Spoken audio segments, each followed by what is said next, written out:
आत्मीय भाइयों एवं बहनों, पुस्तक वाङ्मय 50 महापुरुषों के अविस्मरणीय जीवन प्रसंग भाग 1, लेखक पंडित श्री राम शर्मा आचार्य महात्मा बुद्ध के अविस्मरणीय कथा प्रसंगों से आपको पढ़कर सुना रहे थे। इसी क्रम में आगे पढ़कर सुनाते हैं आपको महान धर्म प्रचारक कुमार जीव।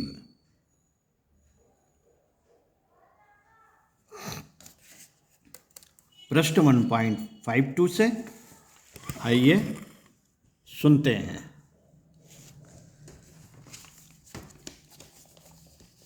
मित्रों, बिहार प्रांत में उत्पन्न हुए कुमार जीव असाधारण प्रतिभावान थे। वह पहले नालंदा विश्वविद्यालय गए, पीछे तक्षशिला चले गए, वहाँ पढ़ते पढ़ाते रहे। उन्होंने निश्चय किया कि ईश्वर प्रदत्त इस विशेष प्रतिभा का प्रयोग धर्म प्रचार में करना चाहिए और संन्यास ले लिया। चीनी भाषा पढ़ी और चीन देश में धर्म प्रचार के लिए चले गए। वहाँ उन्होंने समूचे क्षेत्र में बौद्ध धर्म का प्रचार किया, जीवन भर वहीं रहे। कुमार जीव अपने समय के असाधारण मेधावी थे। उन्होंने बौद्ध धर्म का गहन अध्ययन किया और उसका प्रचार देश देशांतरों में करने का व्रत लेकर इसी प्रयास में जुट गए।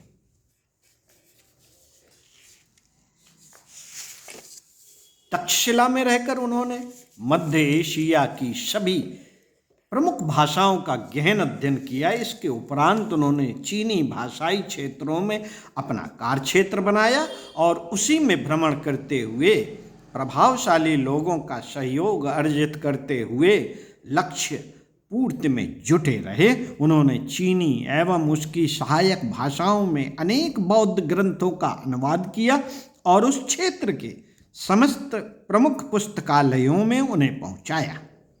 लंबे जीवन में वे एकनिष्ठ भाव से निर्धारित लक्ष्य में जुटे रहे और इसके लिए उन्होंने अनेकानेक जोखिम सहे तथा दुस्साहसपूर्ण कदम उठाए। यदि संक्षेप में कहा जाए कि देश से विदेश जाकर जिन विद्वानों ने भारतीय धर्म, सभ्यता एवं संस्कृति का प्रचार ही नहीं किया बल्कि स्थापना भी की, उनमें कुमार जीव का नाम सबसे आगे है। तो कोई अतियुक्त नहीं होगी। भारत के संबंध चीन से बहुत प्राचीन काल से चले आ रहे थे। यूँ तो Lanka, Burma, Myanmar, Japan, Singapore, हिंदेशिया, मलाया आदि अनेक देशों में बौद्ध धर्म का प्रचार किया गया, किंतु चीन एक ऐसा देश रहा है जिसमें केवल अनुयायी के रूप में ही बौद्ध धर्म ग्रहण नहीं किया गया बल्कि उन दिनों वह एक प्रकार से बौद्ध धर्म का प्रामाणिक केंद्र बन गया था। इस प्रकार चीन में बौद्ध धर्म के जागरण पूर्ण आंदोलन का प्रमुख श्रेय भारतीय विद्वानों को ही है और उनमें भी कुमार जीव का स्थान सर्वोपरि। कुमार जीव का जन्म ईसा की 4वीं शताब्दी में हुआ था। इनके पिता का नाम कुमारायण और माता का नाम देवी था। कुमारायण एक रियासत के दीवान पद पर कार्य करते थे। दीवान पद पर कार्य करते हुए उन्होंने शीघ्र ही धन के साथ यश भी प्राप्त कर लिया। सब कुछ होने पर भी कुमारायण को अपने जीवन क्रम से संतोष न था। दीवान के पद पर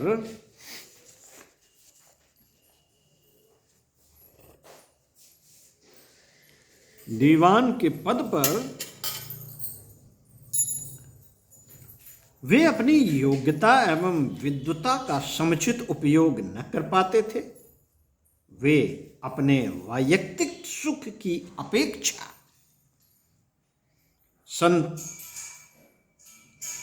दूसरों को सुखी बनाने में अधिक प्रसन्नता एवं संतोष अनुभव करते थे। पर दीवान के एक प्रतिबंधित तथा उत्तरदायित्व पूर्ण पद पर रहते हुए वे जनसेवा का कोई काम न कर पाते थे। उन्हें अपने स्वामी राजा की इच्छानुसार जनता से व्यवहार करना पड़ता था, जो कि प्रायः शोषण मूलक ही होता था। कुमार जी के विद्वान पिता कुमारायण की आत्मा अधिक समय तक यह स्वीकार न कर सकी कि वे इसी प्रकार दास्ता करते हुए दुर्लभ मानव जीवन को समाप्त करते हैं। अतएव उन्होंने जनसाधारण में ज्ञान का प्रकाश फैलाने के लिए अंतः प्रेरणा से दीवानी का पद छोड़ दिया। नौकरी छोड़कर कुमारायण यात्रा साधनों के अभाव का कष्ट सहते हुए भी अनेक पर्वतों तथा वनों को पार करते हुए मध्य एशिया में तारिम नदी के तट पर बसे कूची नगर चले गए। फैलाने को तो ज्ञान का आलोक अपने देश के अनेक विस्मृत कोनों में भी फैलाया जा सकता था, किंतु कुमारायण ने विदेश में ही अपना ज्ञान फैलाना इसलिए ठीक समझा कि उस समय भारत में विद्वानों की कमी नहीं थी। अनेक लोग देश की सेवा करने में लगे हुए थे। कुमारायण ने विदेश में भारत के संदेश ले जाकर देश की अंतर्राष्ट्रीय कीर्ति बढ़ाना अधिक श्रेयस्कर समझा। कूची में कुमारायण एक बौद्ध विहार में रहकर प्रचार करने लगे। धीरे धीरे उनकी कीर्ति इतनी फैल गई कि कूची के राजा ने उन्हें अनुरोध पूर्वक अपना राजगुरु बना लिया। कुछ समय बाद कूची राजवंश की देवी नामक एक कन्या से उनका विवाह हो गया, जिसके गर्भ में उनके विश्वविख्यात पुत्र कुमार जीव का जन्म हुआ। कुमार जीव के जन्म के कुछ समय बाद ही उनके पिता की मृत्यु हो गई और पति का प्रचार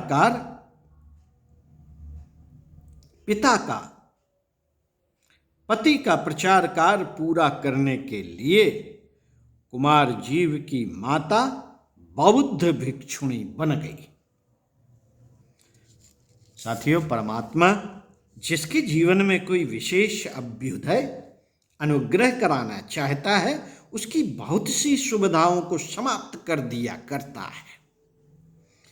इस प्रकार जीवन में कठिनाइयों के आने से मनुष्य में कर्मठता का गुण जाग उठता है। वह आलस्य एवं प्रमाद से दूर रहकर परिश्रम करता और भगवत भय से अधिक ईमानदार तथा सत्य परायण रहने का प्रयत्न करता है। असुविधाओं तथा कठिनाइयों में पड़ जाने से मनुष्य का सारा जीवन परिश्रम एवं पुरुषार्थ पर निर्भर हो जाता है। यदि वह ऐसा न करे तो जीवित नहीं रह सकता।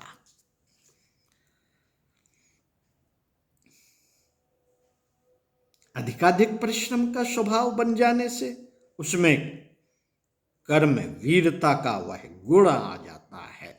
उन्नति और सफलताएं जिसकी अनुगामिनी छाया ही रहती हैं।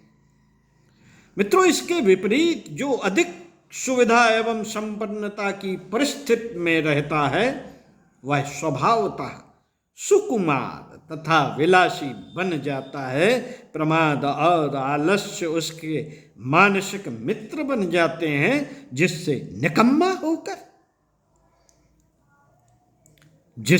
निकम्मा होकर वह सामान्य कार्यों के योग्य भी नहीं रहता। फिर ऊंचे और बड़े कामों की बात ही क्या। इसके साथ ही जो व्यक्ति असुविधा एवं कठिनाइयों के स्वर्ण अवसर को भाग्य का अभिशाप मानकर रोते झीकते हुए निराशा अथवा निरुत्साह के वशीभूत हो जाते हैं, उनका जीवन तो निकम्मे आलसियों से भी गया गुजरा हो जाता है। और वे न केवल अपने पर ही बल्कि समाज पर एक भयानक भार बनकर जीवन काटते हैं। मनुष्यों को चाहिए कि वह कठिनाइयों को भगवान की कृपा और अभ्युदय का संदेश समझकर अपनाएं और उनसे प्रेरणा लेकर जीवन को उन्नत एवं उदार बनाएं। साथियों, बौद्ध भिक्षुणी हो जाने पर भी कुमार जीव की बुद्धमती माता यह न भूली कि उनके सम्मुख कुमार जीव हैं, जिसे उनको हर प्रकार से योग्य बनाकर समाज एवं संसार की सेवा के लिए समर्पित कर देना है। निदान पुत्र की शिक्षा के लिए कुमार जीव की माता उन्हें कश्मीर ले गई। कश्मीर उस समय विद्या का बहुत बड़ा केंद्र माना जाता था। कश्मीर पहुंचकर देवी ने अपने पुत्र कुमार जीव को बंधुदत्त नामक एक बहुत बड़े कश्मीरी विद्वान के संरक्षण में विद्या अध्ययन के लिए छोड़ दिया। बंधुदत्त जितने बड़े विद्वान थे उतने ही शिष्य बनाने में कृपण थे।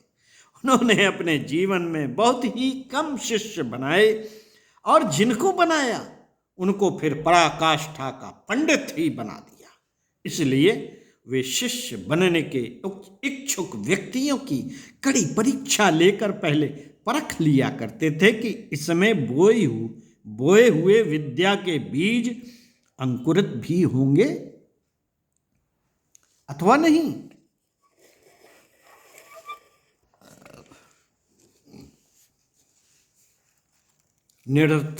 निरर्थक एवं लठ शिष्यों के साथ सिर मारने के लिए फजूल समय उनके पास न था। अतः अपने नियमानुसार उन्होंने बालक कुमार जीव को भी नहीं छोड़ा और उसके चरित्र, गुण, कर्म और स्वभाव में जमे बीजांकुरों को कड़ाई से जांचा, परखा। जब बालक गुरु की कसौटी पर खरा उतरा तो उसकी शिक्षा दीक्षा में पूरी तत्परता दिखाने में कोई कसर न रखी। कठोर गुरु जब सुयोग्यताओं से प्रसन्न होता है तब शिष्य को पढ़ाता क्या, वास्तव में ज्ञानालोक के रूप में स्वयं उसकी आत्मा में बैठ जाता है। पितरहीन बालक कुमार जीव के भाग्य खुल गए।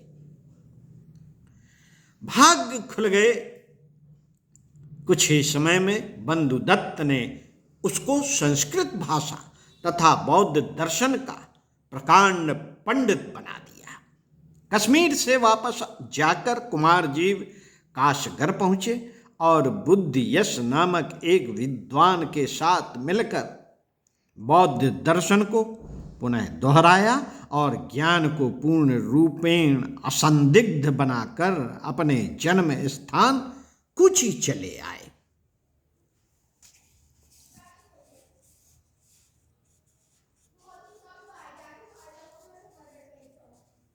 यद्यपि कश्मीर में ही कुमार जीव के पांडित्य की ख्याति इतनी फैल गई थी कि तुर्किस्तान से आकर बहुत से लोग उनके शिष्य बनकर बौद्ध धर्म की दीक्षा लेने लगे थे, किंतु वहां से चले आने में उनके दो उद्देश्य थे। एक तो यह कि कश्मीर में गुरु के सम्मुख अपनी प्रतिष्ठा नहीं कराना चाहते थे और दूसरे वे अनेक स्थानों पर भ्रमण करते हुए कूची जाकर अपने पिता का ध्येय पूरा करना चाहते थे। कूची में वे अपना उद्देश्य प्रारंभ भी न कर पाए थे कि कूची नरेश और चीन के सम्राट में लड़ाई हो गई, जिसमें कूची का पतन हो गया। फलस्वरूप कूची का राज्य चीन साम्राज्य में मिला लिया गया। चीनी चीनी जिन बहुत से लोगों को बंदी बनाकर ले गए उनमें कुमार जीव भी थे, किंतु उनके प्रकांड पांडित्य जब चीन में फैली हुई उनकी कीर्ति ने,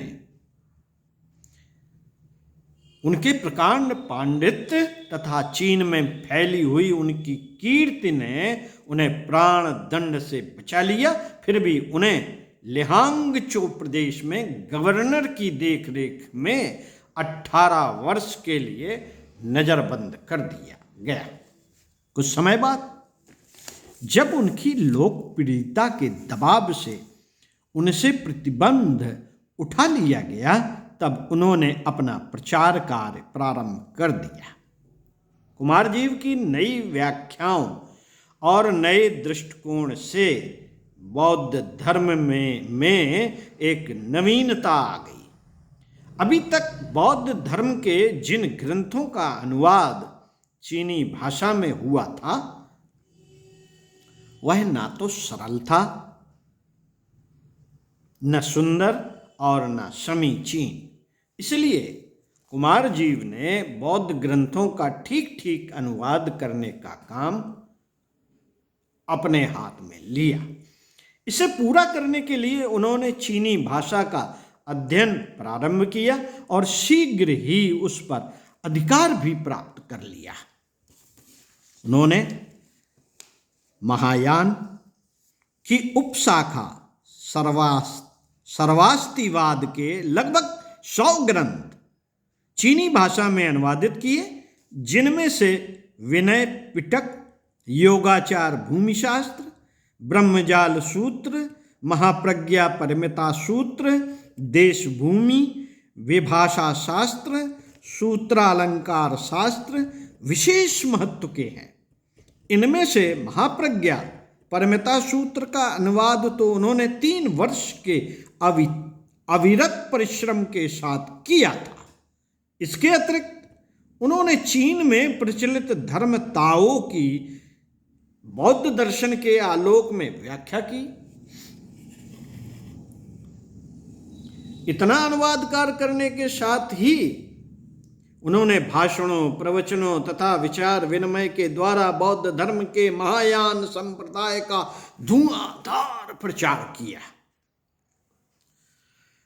उनके भाषण इतने ज्ञानपूर्ण एवं प्रभावशाली होते थे कि अच्छे अच्छे विद्वान उनके सामने नतमस्तक हो जाया करते थे। कुमारजीव के अनेक शिष्य, सहयोगी तथा सहायक विद्वानों में से विमलाक्ष तथा पुण्यत्रात के नाम बहुत प्रसिद्ध हैं। इन दोनों ने अनुवाद कार्य में कुमारजीव को बहुत सहयोग दिया था। कुमारजीव ने चीन में भारतीय बौद्ध धर्म की शाखा महायान के सिद्धांतों का प्रचार करने में अपना पूरा जीवन लगा दिया। जीवन में एक दिन के लिए भी बैठकर उन्होंने अपनी व्यक्तिगत सुख सुविधाओं के विषय में नहीं सोचा। कूची की पराजय के समय गिरफ्तार होने पर उन्होंने न किसी प्रकार का भय माना और न शंका की। उन्हें अपनी उस विद्या पर अखंड विश्वास था जिसे उन्होंने जीवन के सारे सुख छोड़कर प्राप्त किया था। वे जानते थे कि उनकी विशाल विद्या किसी भी दशा में मित्र की तरह उनकी सहायता करेगी, और हुआ भी यही। बंदी की दशा में भी उनका ज्ञान प्रकाश छिटक कर बाहर फैलने लगा, जिसने चीन के निवासियों को इस सीमा तक आकर्षित किया कि सरकार को उन पर लगे प्रतिबंधों को ढीला करना पड़ा। कुमारजीव के पूरे जीवन पर दृष्टिपात किया जाए तो पता चलेगा कि उनका संपूर्ण जीवन काम का दूसरा नाम था। उनका कर्तव्य था तो अपना काम, उनका सुख था तो अपना कर्तव्य, उनका मनोरंजन था तो काम करते रहना, और उनका धर्म था तो अपना कर्तव्य कर्म। वे यह भी नहीं जानते थे कि बिना किसी काम के बेकार कैसे बैठा जाता है। जिन्होंने कर्तव्य का आनंद परख लिया हो, परिश्रम का स्वाद चख लिया हो, उन्हें काम के सिवाय ना तो किसी में आनंद आ सकता है और ना आराम मिल सकता है। बौद्ध धर्म के माध्यम से विदेश में भारतीयता का गौरव बढ़ाने वाले कुमार जीव का जीवन बहुत ही सादा तथा सरल था। उनके उपदेशों में एक वाक्य भावनात्मक रूप से अवश्य रमा रहता था, मेरे काम को अपनाओ, लेकिन मेरे जीवन को यथावत आदर्श बनाकर अनुकरण मत करो। कमल कीचड़ में पैदा होता है, कमल को प्यार करो, कीचड़ को नहीं। निष्प्रह कुमार जीव ने संसार को बहुत कुछ दिया, किंतु उन्होंने अपने बारे में कहीं कुछ भी नहीं लिखा। उनका बहुत कुछ परिचय किसी ग्रंथ में नहीं मिलता, क्योंकि अपने विषय में बहुत कुछ कहने को वे अहंकार का एक स्वरूप मानते थे। उनका कहना था कि अच्छे कार्यों द्वारा संसार की सेवा करना तो मनुष्य का सामान्य कर्तव्य है, फिर उसके लिए परिचय अथवा प्रशस्ति की क्या आवश्यकता। संसार को लाभ तो हमारे विचारों से होगा, ना कि हमारे व्यक्तिगत परिचय से। अपने नाम का लोभ लेकर जो काम किया करते हैं वे वास्तव में स्वार्थी होते हैं, परमार्थी नहीं। ओम शांति।